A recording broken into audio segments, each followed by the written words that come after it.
All right, Juice, we got some sad news here just now on the phone. Devastating. March 19th. No. March Today's 20th. 20th. Says he lived. Let's see here. What, he died last night?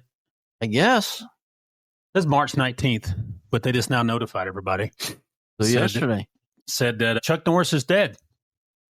That's crazy. I didn't think he could die. Neither did I. You know, he didn't do push-ups. He pushed the earth down. Yeah. Do you know that? There's a bunch of Chuck Norris stuff. Oh, I loved all those things. But now they'll get going really bad. My God, that's funny. He's like a modern-day superhero, man. Yeah. I mean, he's always a good dude. Did good, movies. Some of his B movies. He was never in any controversial things. No. Like some of them get into. One of my favorite was Walker, Texas Ranger. Joe? The best movie, Lone Wolf McQuade. I don't know if I've ever seen that one. Oh, my God. It's awesome. The Delta Force ones were awesome. Remember those? Yeah. Those are the worst movies. Now, when you're like 8 years old, they're cool. Yeah, they're real cool because he's kicking people's butts. Yeah. Now, later on, it was, I was like, that's stupid. But anyway.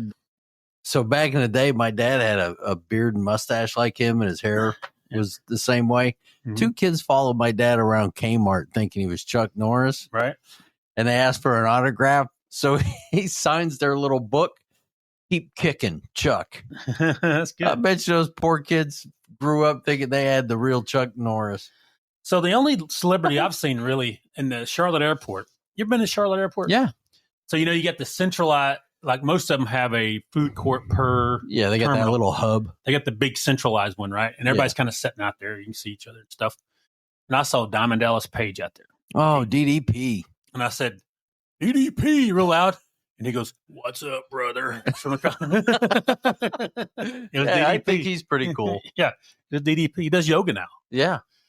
Well, he's like us. You know, you got back injuries. You got to change your exercise routine a little bit. So, but there's one thing I want to talk about, Juice, before we get into our private investigation and detective stuff. Okay. We had a podcast episode on the World Powers Resolution. Okay. All right. Constitution says that the president is responsible for defending the United States and is in charge of the armed forces, right? Yeah, it's all black and white. All right. Then you get the World Powers Resolution, which kind of narrows it down a little bit. Right. So the World Powers Resolution says that the president can, I lost my spot here. There's a authorization for use of military force. There's a post-9/11 version. It states it authorizes the president to use all necessary and appropriate force against those he determines planned, authorized, committed, or aided the September 11 attacks or anyone who harbored them. So, all right, there we go. There's one. Purpose to prevent any future acts of international terrorism against the United States by these specific entities. Expansion, though it was originally aimed at Al-Qaeda and the Taliban the executive branches have interpreted broadly to include associated forces justifying military actions in at least 19 countries. Okay, so any terrorist, basically, right? Right. But it's called the AUMF, authorized for use of military force, is a joint resolution passed by Congress that grants the president the legal authority to use the U.S. military for specific purposes. While similar in function to the declaration of war, AUMFs are often more flexible and are used as the modern standard for authorizing conflict. All right, here we go. War Powers Resolution. So it has in there a declaration of war, right? And it has specific statutory authorization when you get into authorization to use of military force to AUMF. National emergency created by attack. This is the primary protection clause allowing the president to act if there's an armed attack upon the United States, its territories or possessions, or its armed forces. Right. Iran's been attacking our armed forces for quite some time. Oh, yeah. In the strait and in the ocean over there and different things, right? And we didn't do anything about it. Trump just did something about it, right? Well, we had some weak people in charge. Yeah. We don't right now. Right. There's some triggers. It says the national emergency trigger. The president can respond to an attack, but even then they must notify Congress within 48 hours. Check. Did it. Marco Rubio was standing there. What do you call it? They call it the Big Seven or something like that. The people that are in charge of the defense, right? Those Congress people. You have to report the why. The president must report report must explicitly state the constitutional and legislative authority they're using to justify the action, claiming it was necessary to defend against imminent threat. Right? The 60-day clock, even if the action was defensive, if Congress does not formally authorize it within 60 days, the president must begin withdrawing. They've already authorized this one, by the way. Right. All right. Except for a few. All right. And also, now, the reason why I'm reading this off of Google, because somebody in our comments said, Google is free. You should use it. You're wrong. So apparently this person was illiterate. Yeah. Google is free. It is. For the most part. You got to pay for your internet bill. Right. I asked Google, what presidents have used the War Powers Resolution? Oh, let me think. Would Obama be in there? About all of them since it was enacted. Yeah. Let's start backwards. Trump, he's using it now. Of course. Iran and Venezuela. Joe Biden, Houthi targets in Yemen. Iraq and Syria. Haiti. How about that? Gerald Ford used it. Ronald Reagan used it in Lebanon, Grenada, and Libya. All right. Remember Libya. Remember they found all that woman's shoes in Manel DeMarcos or whatever. Oh, yeah. George H.W. Bush, of course, the big one, Operation Desert Shield, and the invasion of Panama.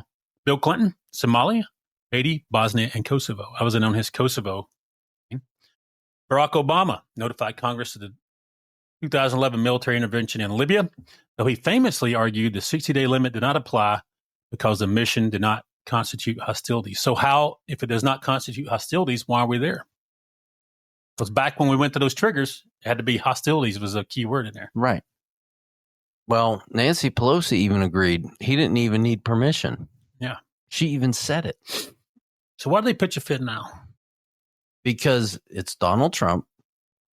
They can't control him, and they can't buy him, and they're afraid of him. Mm-hmm. That's why. Not that I think Donald Trump does everything 100% right. Mm-hmm. I don't think he walks on water. Mm-hmm. But Congress shouldn't be pointing their finger at him, because when they do, they got three pointing back at themselves. Right. You know, back when Biden was president, all I heard was the president doesn't control gas prices. Right. Now they're all screaming about Trump controls it now. Right. Yeah. I mean, I know we got the Strait of Hormuz things going on. It's going to resolve itself in a week or so. Yeah, it will. We'll get some of the allies will get on board and help us out. Right. Getting ships through there and stuff like that. Right. But if he doesn't control gas prices, then why are they complaining now? Yeah, I don't know. It's still cheaper than it was under Biden. Because it's easier for them to lie and point fingers than admit the truth. I'm not a Trump apologist by any means. I don't think he's conservative enough, but I like his policies now. They're helping. I think what they're doing for the United States is awesome.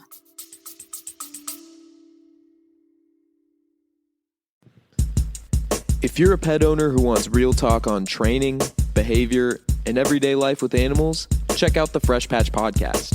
Hosted by Drew and Gabe, we cover the wins, the challenges, and everything in between. So wherever you listen, search the Fresh Patch Podcast, where good pets get it.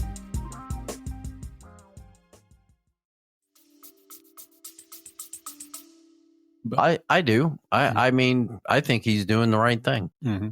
The first time he got in there, he wasn't so sure what he was doing. I think he had some bad advice. Yeah. Bad advisors. He's got his all-star team now. Now he's in there taking care of business. Right. And that's kind of, usually when you get a two-term president, their first term is a little slower than their second term. Yeah. This is not slow. Mm-hmm. It's going, checking boxes, right? Yeah. All right. That's all that my complaint. I'll post this first part so people can say that I know how to use Google. Well, you do know how to use Google. I've seen you do it. We advertise on Google a lot. Yeah. It's expensive. So anyway, so where we're going to get into some interesting topics today. The digital deception era, how cheaters and murderers get caught in 2026.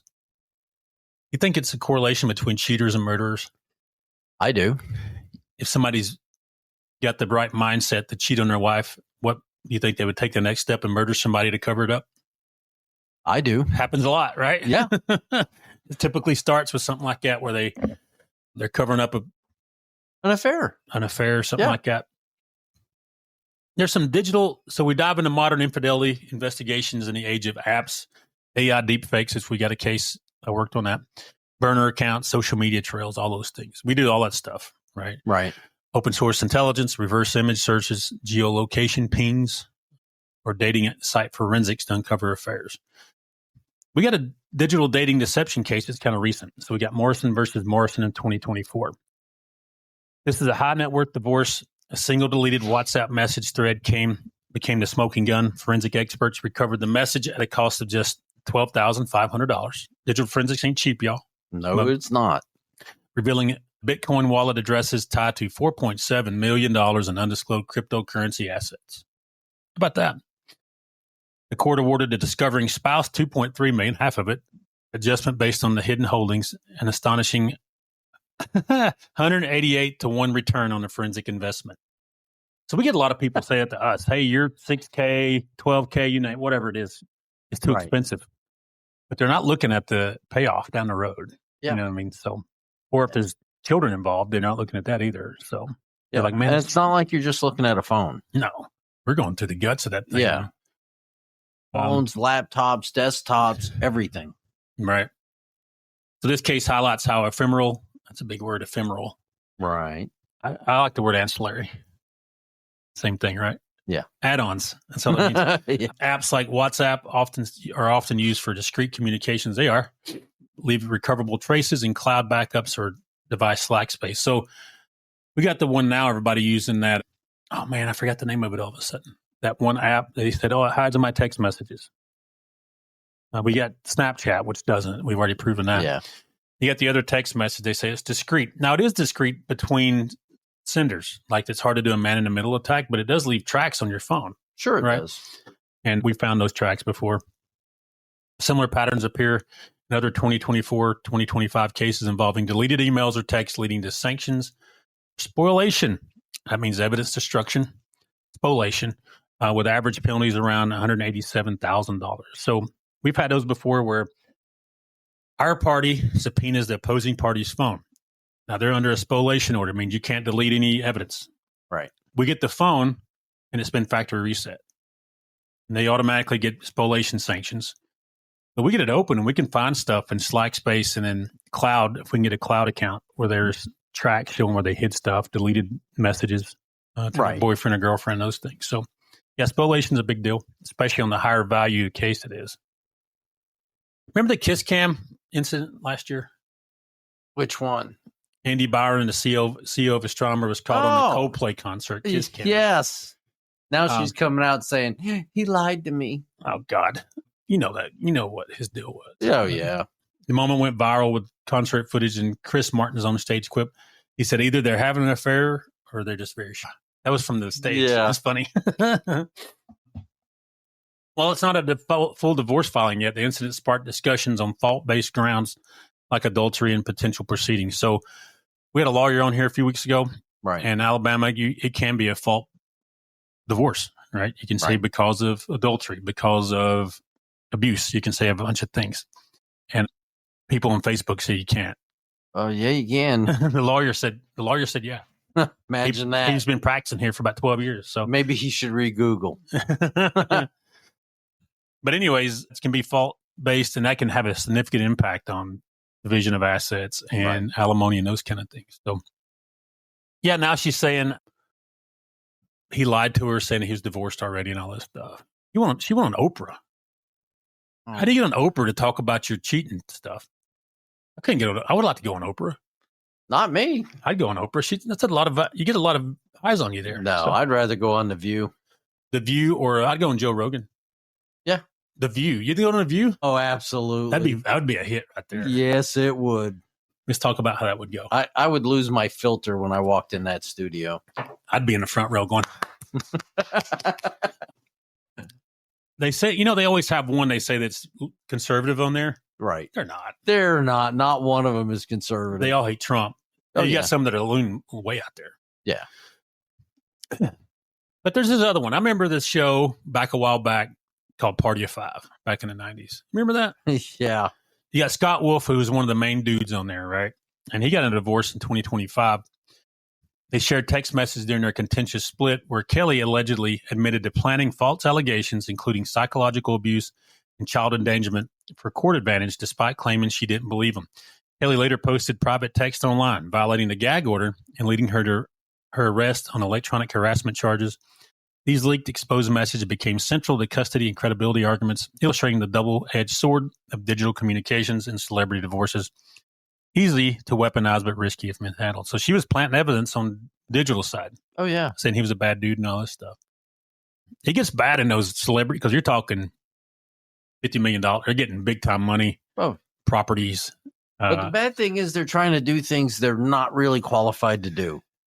And it's so easy for somebody that knows to catch them. That's an easy one, man. Yeah. Because we've had people try to get us to plant illegal evidence on digital stuff. I'm like, no, it ain't happening because it's too easy to track down. Oh, yeah. Now we got this other topic here. It's called criminal masterminds are just lucky. Cases where seemingly clever or high-planning criminals, often with elaborate schemes or high IQs, ultimately got tripped up by something surprisingly dumb or minor. Got Dennis Rader, BTK killer. Yep. Or BTK. Bind, torture, kill. Yep. Killer. Right? Nasty dude. Killed a lot of people. He went on for 30 years. 10 brutal murders. His were, I'm not going to say good or, can you say he was good at his craft? Yes. He was smart. As evil as it is, yeah, he was very good at it. He spaced his out. Like some of them get, because it's a sexual pleasure they get, right? So they want more than endorphin. And they might kill one, and then they'll space it out, and they'll kill another, and then they get closer together. Right. And that's how they get caught, because there's no, he spaced his out and would resist he called it, some guy talking to him, I forgot what he called it. But yeah, his urge. Yeah. And it made it hard to catch him, because they didn't correlate all these murders together until later on. No, but we've said it before. I know I have. The best way to get away with something is keep your mouth shut. He didn't do that either. No. He couldn't keep his mouth shut. None of them can keep their mouth shut. They get a rise out of that. Taunting too. He taunted the police with letters, puzzles, thinking he was untouchable. In 2005, he asked if a floppy disk could be traced if he used it at a church or public spot. Police said no. It's a lie. It's a lie. He sent one anyway. He's asked him that in his communication with him. Yeah. An idiot. He sent one anyway, containing metadata from his church computer that traced straight back to him. And he got arrested days later. Overconfidence, couldn't keep his mouth shut. Exactly. So Ted Bundy, remember him? Oh, yeah. He killed a lot of people too. Yeah. And he escaped once and then got caught again. Yeah. Remember that? He escaped and went to Florida and killed again. Yeah. Tallahassee? Yeah. Nasty dude, or man. Gainesville. Yeah. He got the routine traffic stop in 1975. He was a charming law student, Republican, by the way. Uh-huh. When he was up in Oregon and Washington or wherever. Who escaped custody twice and killed at least 30 women across states, planned meticulously, changing appearance, disposing evidence. But in Utah, he got pulled over for driving erratically with no headlights and a stolen VW Beetle. Cops found burglary. There's that word, burglary tools, handcuffs, ski mask, and an ice pick, which was his MO, right? Leading to his first arrest and eventual link to the murders. Even serial killers would have, this is what this says here, even serial killers would have evasion skills, slip on everyday dumb luck mistakes. That's typically what gets them caught. Yeah. Dennis Rader, the first one, was just, he could not stop haunting the police through messages. And they finally tracked it back to a floppy disk in his church. The old floppy disks were easy for forensics, man. They're very difficult to erase unless you destroyed them. And that's how he got caught. You got Murray Travis, the Expedia map IP trace. Expedia in 2002. This is way back there. Yeah. When we were still printing out. Remember, we'd look it up on the map, then print out the map. Take it with us. Remember those days? Yep. That was high tech, man. Yeah, it was. He was a St. Louis area killer suspected up to 17 murders. Sent police taunting letters with hand-drawn maps to a victim's body. They get a rise out of that. They have to do it. Right. I guess secondary to the actual murder where they get that euphoria. Right. Taunting is the next thing where they get that euphoria, right? So right. He printed out from Expedia.com. Police subpoenaed the unique map download, traced the IP to his home computer. Inside, torture videos and evidence were in there. Why it fits, he thought sending the map was clever taunting, overlooked digital footprints, and a pre-smartphone era. Great for discussing. Yeah. So that was the laptop era, desktop era, which is, smartphones are just a small version of that. And Then we got Israel Keys. You ever read about this guy? Mm-mm. He was a nasty dude too. He had the debit card trail. Huh? Yeah. Yep. He killed himself after sentencing when he got caught. Yeah. He was very disciplined though. He had stash kits all over the United States. Oh yeah. And buried them. He kept his mouth shut pretty good, except to his girlfriend. Yeah. I was gonna say he was quiet, except for she ratted him out. Yeah. Eventually. He had random victims, no patterns, buried kill kits years in advance, traveled far to avoid links. He would do the killing out and then go back home. Yeah. He kidnapped Samantha Koenig in Anchorage, used her debit card for ATMs across states. There's your signature right there.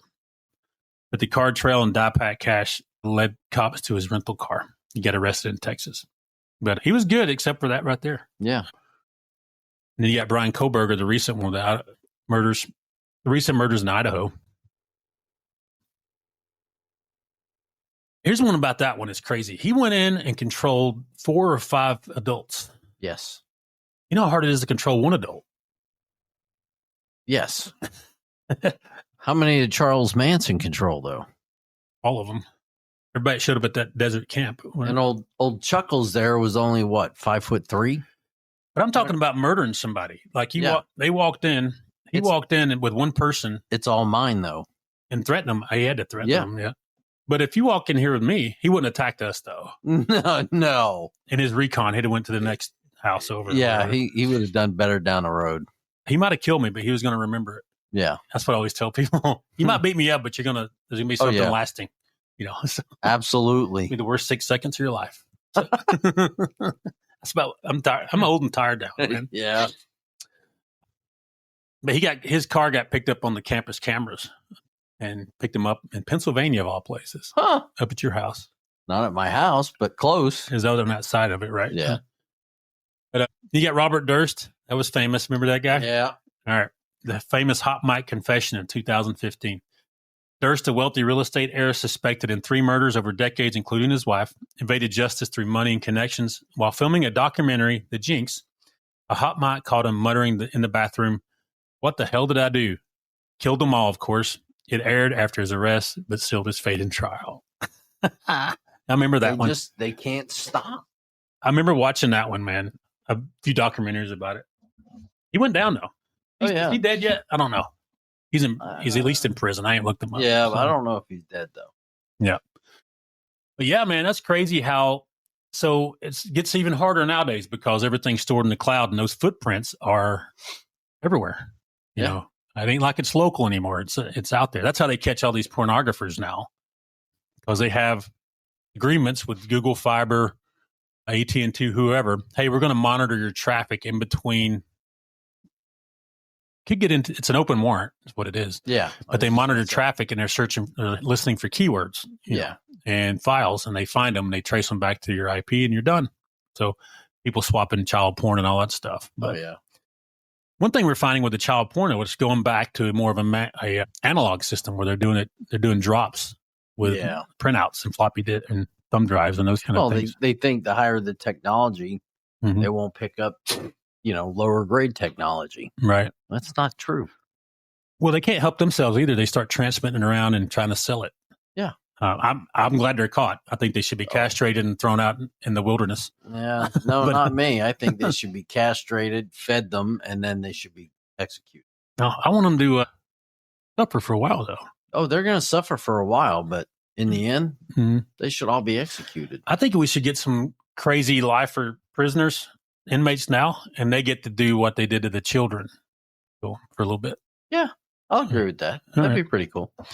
Get a special housing unit. Yeah. Just for you. That's just as despicable. Yeah. But they need to be killed, in my opinion. Yeah. I've seen interviews with these guys that's addicted to child porn and child rape and all that stuff. They said, you can't fix me.